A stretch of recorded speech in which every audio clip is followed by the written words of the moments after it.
Coming up on Mountain News at 5:30, an Eastern Kentucky state senator has died weeks after a lawnmower incident. And with just 13 days to go until Election Day, officials with the U.S. Postal Service discussed the company's efforts to successfully deliver election mail. And we had another gorgeous day across Eastern Kentucky with temperatures in the 70s and 80s, but we're going to cool off, and I'll tell you when in a few minutes. Dedicated to Southern and Eastern Kentucky, this is WYMT Mountain News at 5:30. Good evening, I'm Steve Hensley. A long-standing lawmaker and attorney from Eastern Kentucky has died. Senator Johnny Turner of Harlan County died following complications from a lawnmower incident which happened last month. He served the 29th District, which includes a wide area: Bell, Harlan, Knott, Floyd, and Letcher counties. WYMT interviewed Turner as recently as August. Senator Johnny Turner was 76 years old. We will have community and lawmaker reaction to Senator Turner's death coming up at 6. Well, we're seeing a mixture of sun and clouds out there, but the big story today, the unseasonably warm temperatures where we were in the upper 70s and low 80s. This is a scene from Lawrence County, courtesy of the Kentucky Mesonet camera network. And you can see a little bit of cloud cover out there. Otherwise, plenty of sunshine, and temperatures right now are in the 70s and 80s, already down into the upper 60s towards Grundy. Pikeville's at 78, Hazard's at 77, and then 80s from Manchester to Monticello.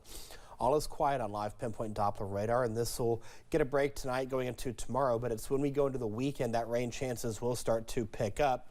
But tonight we'll see a little bit of cloud cover. By the 8 o'clock time frame, we'll see temperatures in the low to mid 60s. That wind will come out of the north and northwest, meaning that front's pushing through. We're only going into the 60s for tomorrow. You can see by 6 a.m. we'll see temperatures in the upper 30s and low 40s. That'll be our morning start. And then by noon, you can see temperatures staying in the low to mid 60s. Now coming up in the first alert forecast, the roller coaster ride continues, because I'll tell you when we're going to see temperatures going back up into the upper 70s and low 80s in just a few minutes. Steve. Eric, thanks. Donald Trump's chief of staff is giving a scathing review of the former president. The comments have given Vice President Kamala Harris a new line of attack against Trump during the last 2 weeks of the presidential election. CBS's Natalie Brand has the latest from the White House.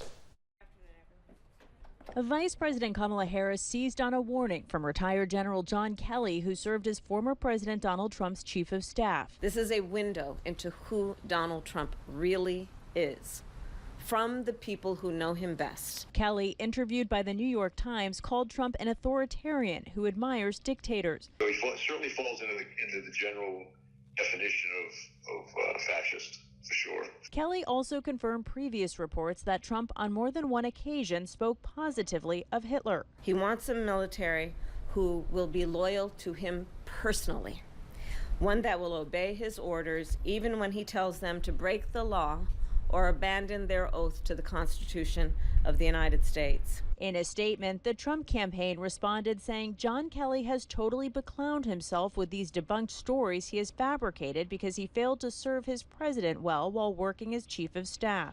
Trump did not address Kelly's interview during a town hall with faith leaders in Georgia. If you look over the last 30 years or so, for whatever reason, Christians are not tremendous voters in terms of percentage. If they were, we'd never lose an election. We wouldn't have had these people in office. He's holding back-to-back events in the battleground today where supporters say they're confident in his leadership. Did he run this country as a dictator the 4 years he was in? Absolutely not. No wars. The economy was absolutely incredible. Everybody's making money. He wasn't a dictator then. Why should you be a dictator now? Vice President Harris tonight is taking part in a town hall in a suburb outside Philadelphia. Natalie Brand, CBS News, the White House. Harris is heading to Atlanta tomorrow, where she'll campaign with singer Bruce Springsteen, who will hold a concert at her rally. Tim Walz, by the way, the VP candidate, is in Louisville tonight. Well, today marks 1 week since early voting started in Tennessee. As of Monday, the Secretary of State's office there says more than 820,000 Tennesseans have cast a ballot, and a couple of East Tennessee counties are standing out. Unicoi and Loudoun counties are leading the state in voter turnout percentage with the highest and second highest turnout. However, Sevier, Union, Campbell, and Hancock counties are all in the bottom 10 for turnout. The Justice Department has warned Elon Musk that his $1 million sweepstakes for swing state voters may violate federal election law. Musk's offer that the people who sign a petition in support of the First and Second Amendments will enter a random daily drawing for $1 million prize. But to sign the petition, you must be registered to vote in certain states, and federal law prohibits paying people to register to vote. Iranian hackers have probed election websites in multiple swing states. Today, Microsoft released a report saying hackers linked to Iran's government are possibly looking for vulnerabilities that could be used to influence the U.S. presidential election. The activity took place in April, but was just recently discovered by Microsoft analysts. They said they expect the Iranian hacking group to increase its activity as the election nears. The U.S. Postal Service is talking about its efforts to successfully deliver election mail through the November 5th presidential vote. The USPS says it has more than enough operational capacity to deliver the nation's ballots in the final weeks of the 2024 election. In a virtual event Wednesday, officials shared details on steps they are taking to ensure that election-related mail is delivered on time and securely. We've made significant investments in enhancing the Postal Service's delivery security in its network, including installation of new high-security collection boxes, electronic locks, and a number of measures that help ensure the security of all mail, including ballots and other election mail.